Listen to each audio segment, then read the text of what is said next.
Hello, my friends, and welcome back to Vintage Story 1.19.5 modded. Yesterday was a good day. We found a crate over there in the ruins, and it had 6 green bamboo saplings in it. You must understand that regularly during my playthroughs, I will get in on a raft or in a boat or whatever, and I will travel south thousands and thousands of blocks till I find a patch of bamboo to get some saplings to bring home. I am so excited. And there was a couple of cypress trees as well. I'm waiting for the butt munches to wander off because today we're going to get going on some stuff. But the first thing we're going to do is have some breakfast. There we go. Just finish off with a little sausage. Good and good for you. Keeps you regular. All that fiber. All right, there we go. Now, today we're going to get started with some rope, like so. And we are going to make some splitting tools. So I need a stone splitter head.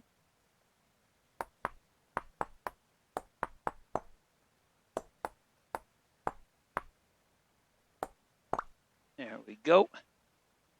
And we are going to then also make a stone hammer head. I believe that's the one that we need.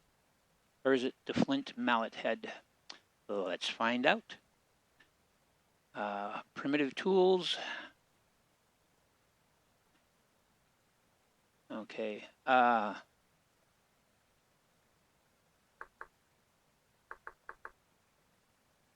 mallet mold, mallet head. Come on.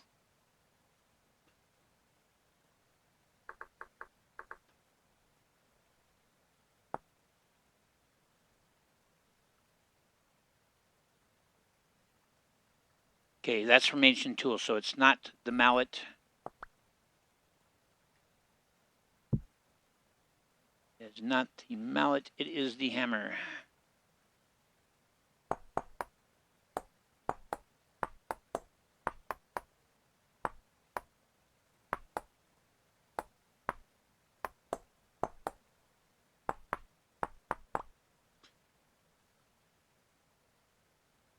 We'll need rope.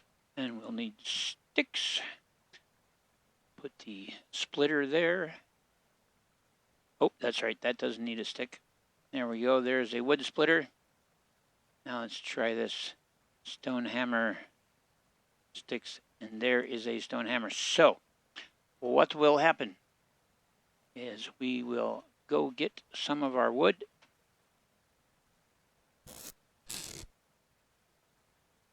Let's see. So let's right click to remove one item. Yes. Okay. I doubt we're going to be able to do a whole stack, but we're going to try. All right. Here we go. So it should be wood, splitter, hammer. And there we go. It's going to give us 4 boards per. So it does not give us anywhere near as many boards as we get using a saw, but it gives us boards. So we're going to get as many boards out of this as we can. Yeah, in fact, there you go. We've got 60 boards. You go there, and you come here, and you make me a real door. A Pinocchio moment.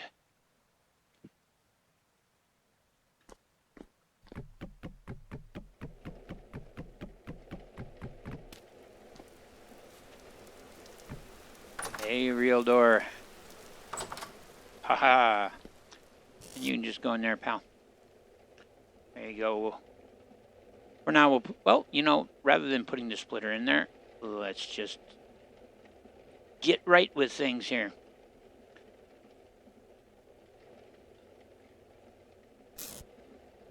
We'll put up a tool rack.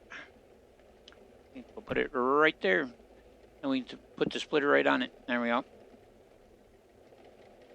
And we should be also put our fire starter up there because of the mods that we have. All right, so That is magnificent. We now have wood.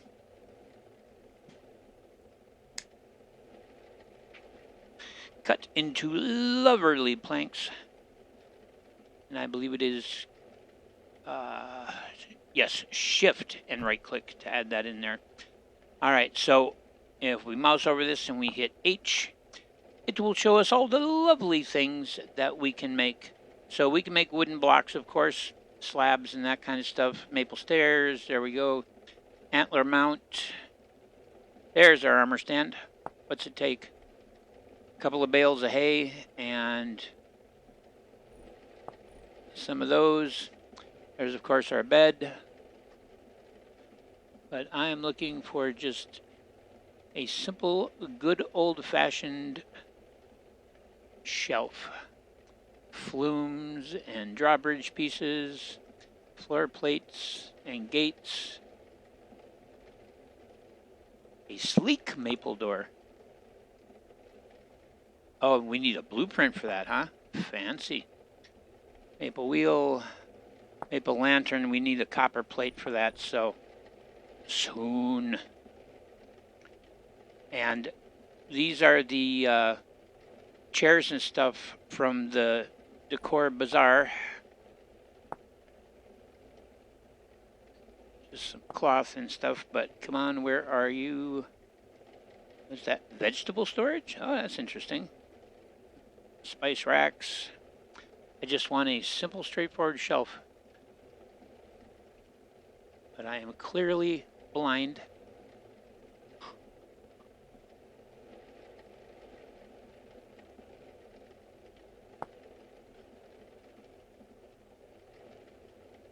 I wonder if we should do a sod roof up here. Well, tell you what, I'm not particularly concerned about it.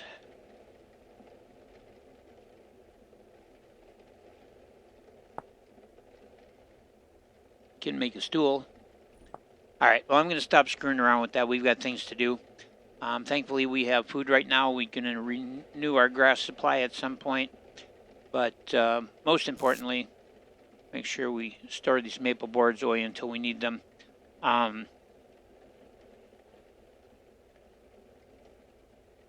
Fertility soil. I think that as a change of pace, both to make me happy and to do something different for a change, I am going to do some panning of this bony soil and see if we can maybe get ourselves some copper, possibly some interesting goodies like copper arrowheads, copper spearheads.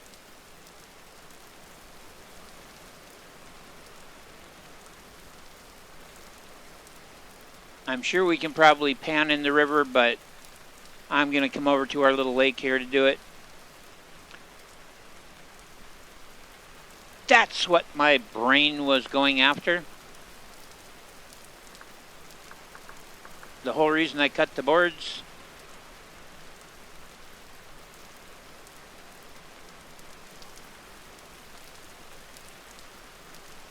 Wooden bucket.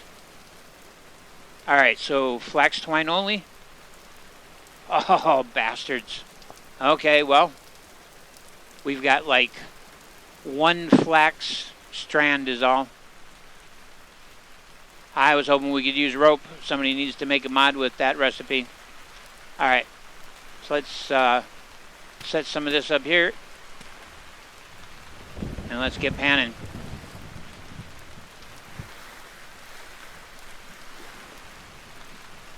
We're going to get a lot of bones.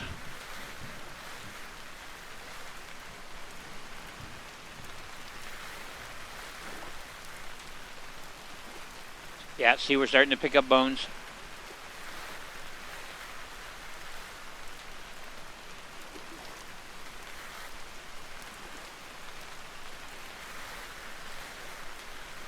We'll pick up some flint.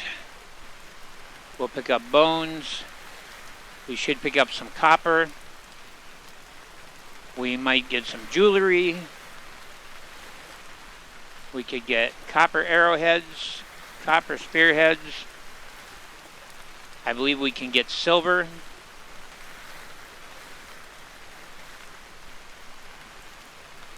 Yeah, there's a couple arrowheads. And we've gotten 2 flax fibers. It's funny, you know, I have a thought, oh hey, and then I get doing things and the thought escapes my ancient brain. So the whole reason I split the planks was so that I could make a wooden bucket. And then the whole reason I wanted to do the panning was so that I could hopefully get enough flax to make some string to make a real bow. But that would also give us the opportunity to make the handle of the wooden bucket. I thought we could make it possibly with rope.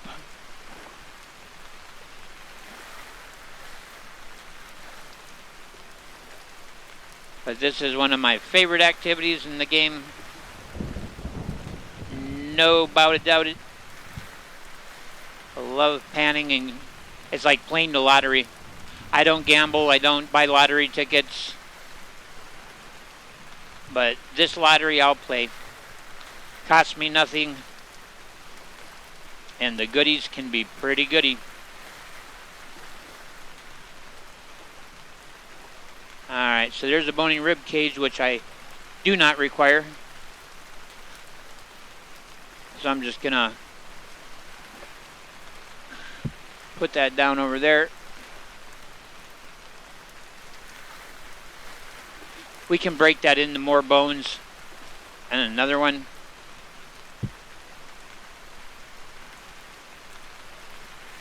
We can break that into more bones, but I'm not going to worry about that until we're done with this. Hey, hello there.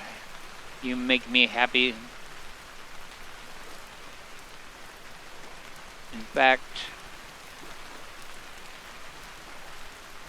get the bones down here so we can track how many we get.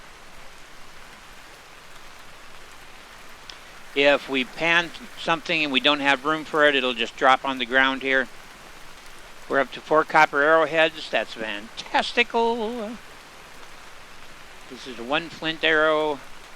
Flint arrow. Why are these not stacked? There's a mod that will do auto panning, but I don't see why you would do that. This is so much fun. Hopefully once we get out of May, oh, we're up to 7 flax fibers. Once we get out of May, the rain will slow down a little bit. It's just been non-stop. I thought it was April showers bring May flowers, not May showers bring a pain in my butt. As we used to say when we were kids, April showers bring May flowers, and May flowers bring pilgrims. And pilgrims bring smallpox. Sorry. Are you kidding me? Take a nap there, Junior. Now where's your partner? Because there's usually 3 of you guys.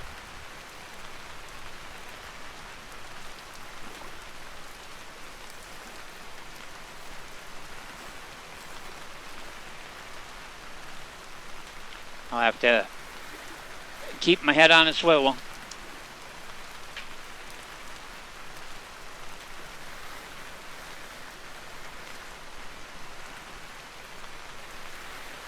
So you guys have any ancestors who came over on the Mayflower? I don't have any ancestors that are, I guess, what you'd call direct ancestors that came over on the Mayflower. Like there's extended family that's offshoots of like my mom's family heritage that came over on the Mayflower. My mom's family, though the first of my mom's family to come to America did come on the same ship as William Penn. He was William Penn's personal physician. He was the person who brought the Quaker religion to the United States. Well, it wasn't the United States then. and helped with the founding of Pennsylvania.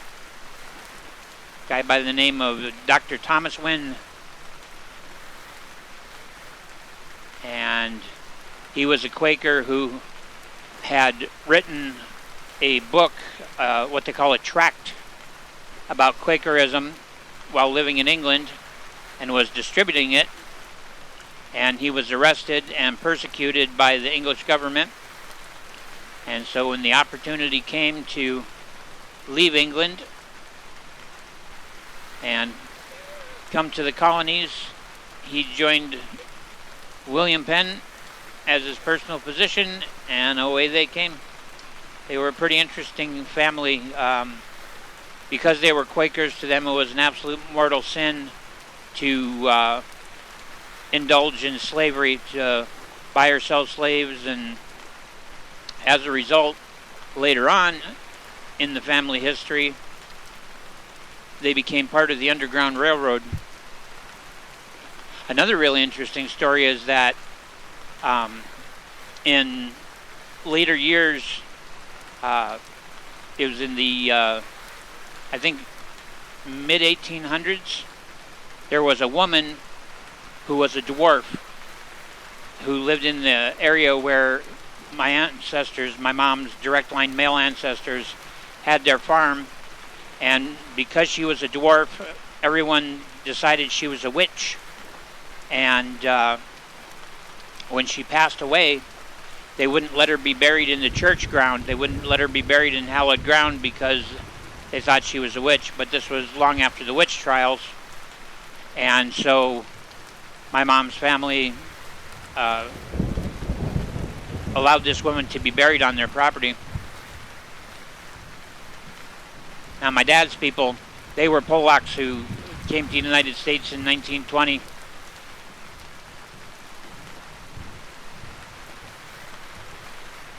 There was finally our first copper spear point.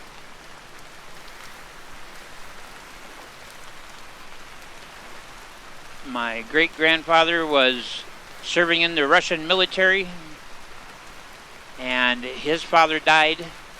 And the way Polish inheritance worked at that time, the eldest son got the farm, and then a bunch of the possessions that weren't considered necessary for the farm were sold off, and the younger sons got cash. And when his father died and he received that cash, he deserted from the military, and he caught a ship called the Karlsruhe and went to America.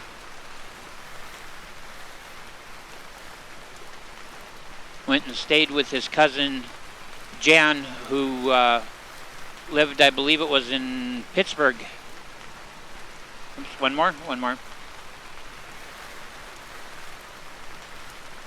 Old Jan Podgorski.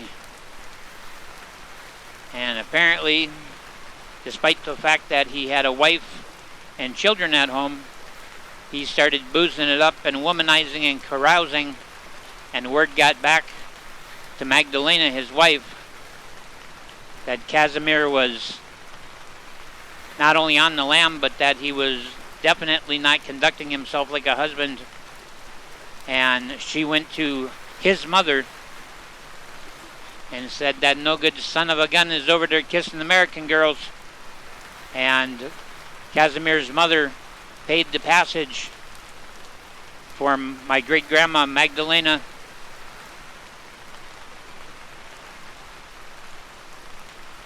so that her and the kids could come and join him. I don't know why I'm telling you guys all this stuff. Oh, that's right, Mayflower. We were talking about the Mayflower. See, this is what happens when you get like more than 50 years old. I think we got some periodite laying there. Let's see. Yep, got some periodite laying there. I'm just going to drop these bones for the moment. And I'm going to keep going a little bit longer.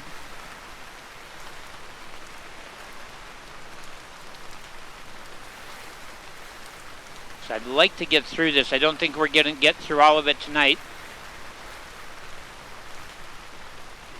But I'm really happy to be getting the copper spearheads. What in the world is that? Copper chain. Wow, I didn't know we could get copper chain. Let's leave it there for a moment. I'm gonna hop out. I'm gonna truck on back.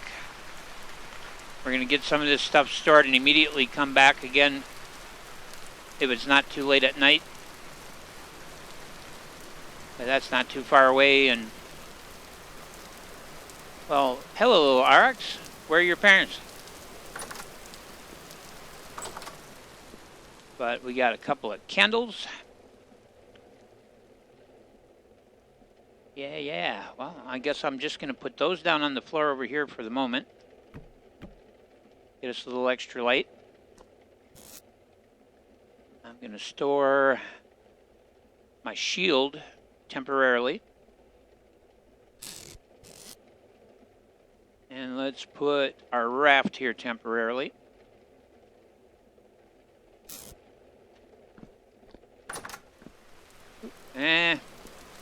I think I'm going to have to sleep before I go collect those goodies.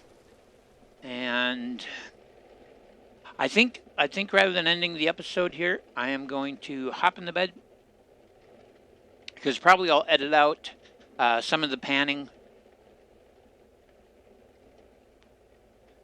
And so it'll be within my normal time frame. I won't edit out the stories about my ancestors. I don't know if you'd say it's a point of pride when it comes to my ancestors, but I do think it's pretty neat stuff. And the rain is still going.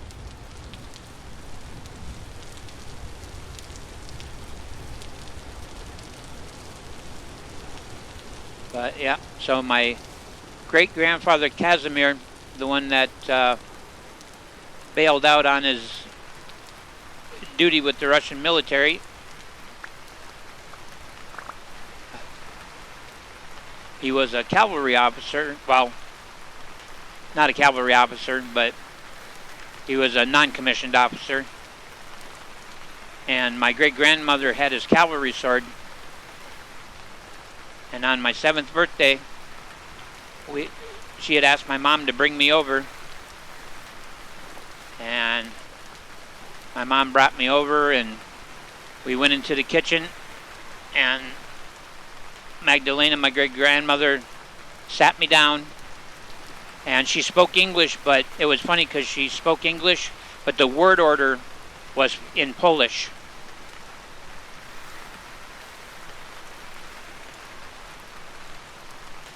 So she said, "Little man, you are sitting down." I said, "Okay, great-grandma." And I sat down. She said, "You are sitting here, not moving." "Okay, grandma." And she went and she got a chest and a sword. And she brought them out. And she explained to me that as of that particular point in time, I was the male heir to the family name. And that as a result, when I was old enough, that sword was mine. And she opened up the chest and she took out like some silver candlesticks and some other things and showed them to me and explained that they also would be mine when I was old enough. And not that much later, she passed away. And I never saw those items again. I don't know what became of them. I don't know if it wasn't in her will or if it was, and my parents thought that, you know, an 8-year-old boy shouldn't have a sword and a bunch of silver or what, and they got rid of it, or I don't know. But I've always wondered, years and years I've wondered whatever became of that cavalry sword. She was a tough old gal, too. She did not put up with any nonsense. And she absolutely loved wrestling. Up in Minneapolis, where they lived at that time, the wrestling program was All-Star Wrestling. All-Star Wrestling. All-Star Wrestling is sanctioned by the AWA, the American Wrestling Association. Yeah, it was her absolute favorite. And if you told her that wrestling was fake, that they were just putting on a really good show, she would kick your legs out from under you, jump on top of you, and put you in a figure 4 leg lock. And while you sat there squalling for your life, she'd say, "You think this is fake? You are thinking this is fake?" Yeah, she was an amazing old gal.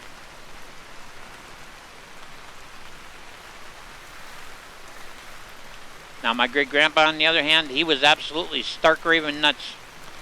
He was the most bad-tempered human being I have ever encountered in my life. And maybe it's magnified, by the stories that are told about him. Because, I should clarify, I never met him because he died long before I was born. He died when my grandfather was about 8 years old. But he was just mean as a bear and tough as nails. Hard drinking, hard fighting. Just a beast. Just an absolute beast. And the thing is he was a small man. And I don't know if it was that whole small man syndrome that you see sometimes. What is that? So that's a rough diamond? Okay. Don't know that I have any use for those. I'm going to drop the silver nugget.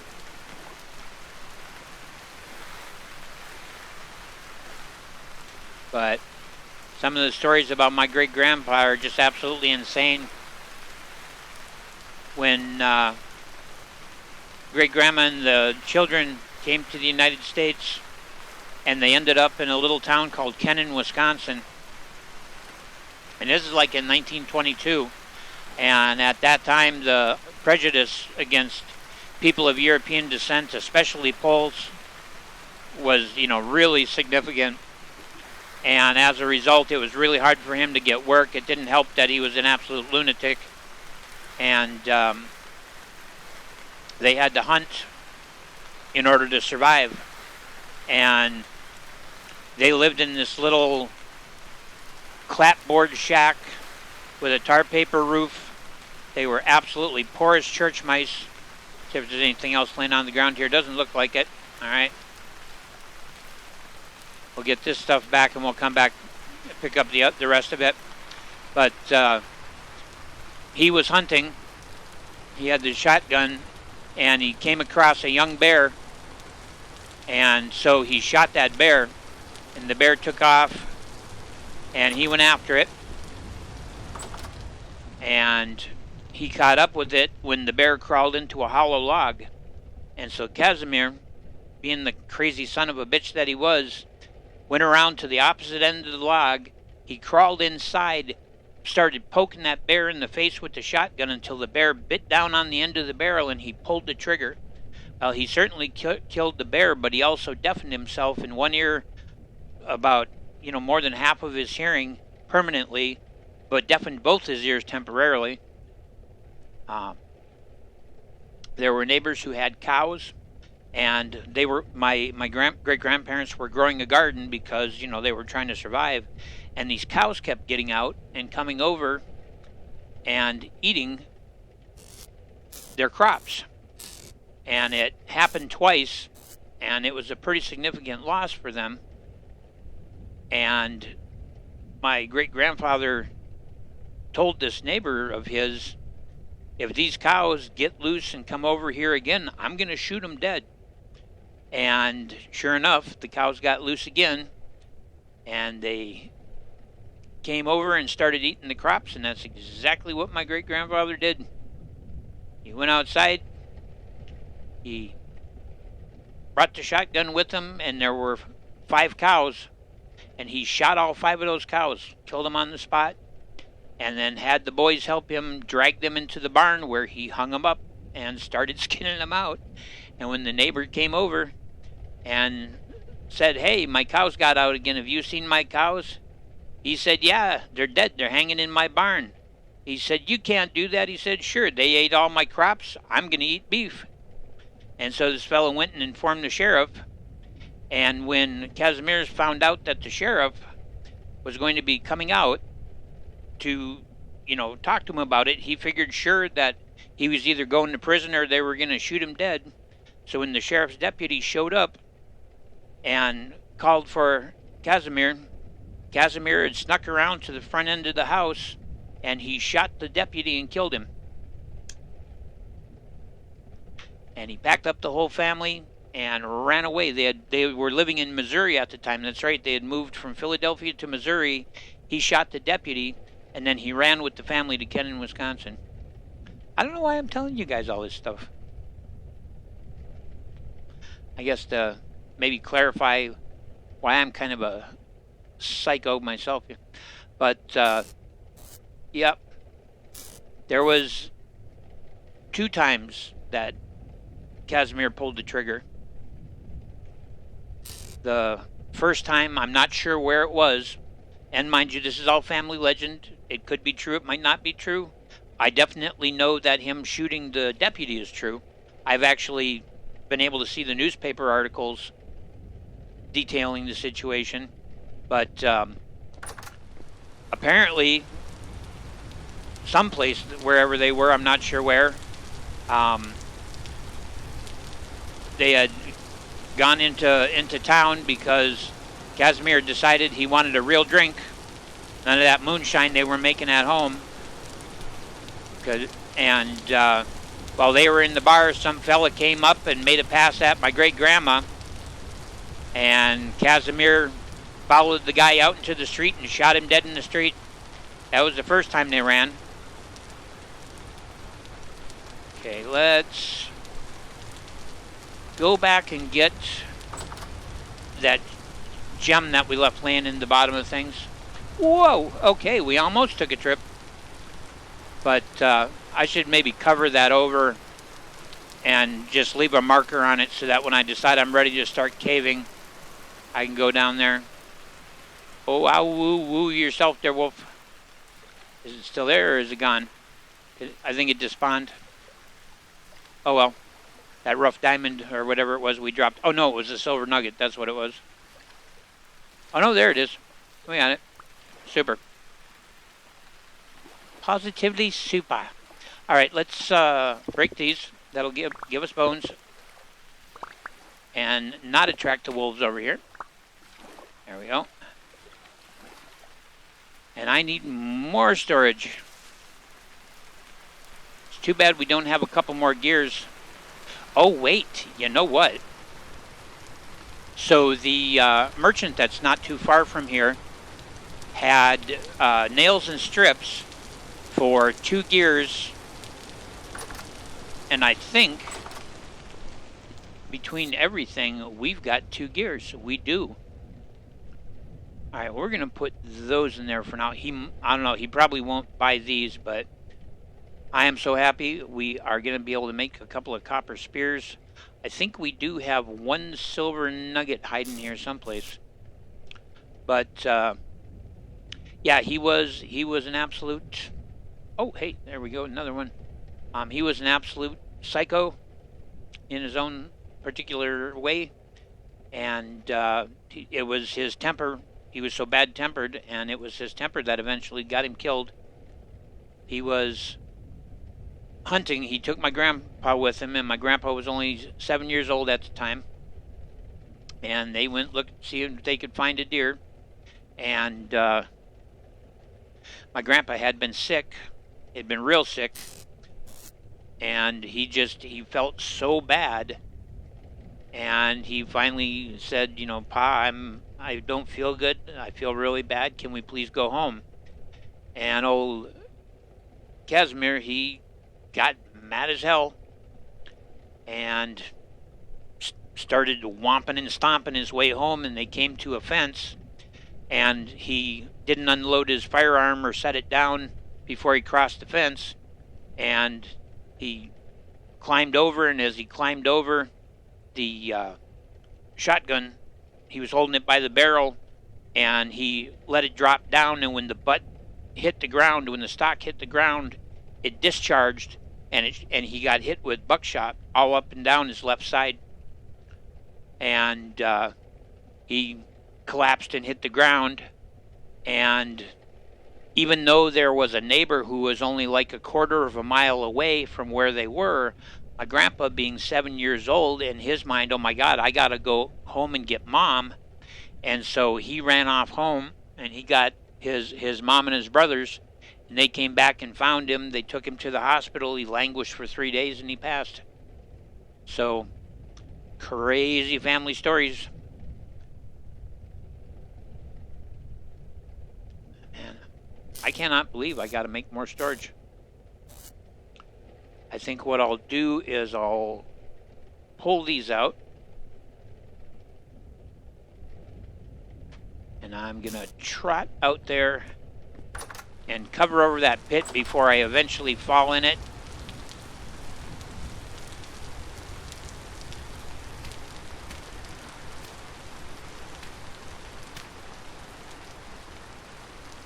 In fact, there's a way down right here.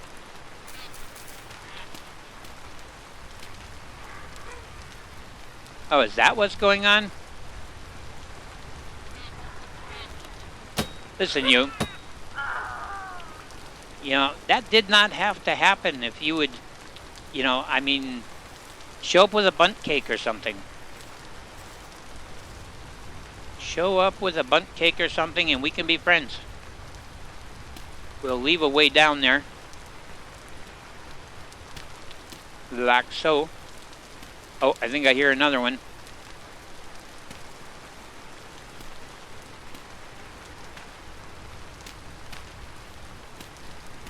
But I've come close to falling in here multiple times now.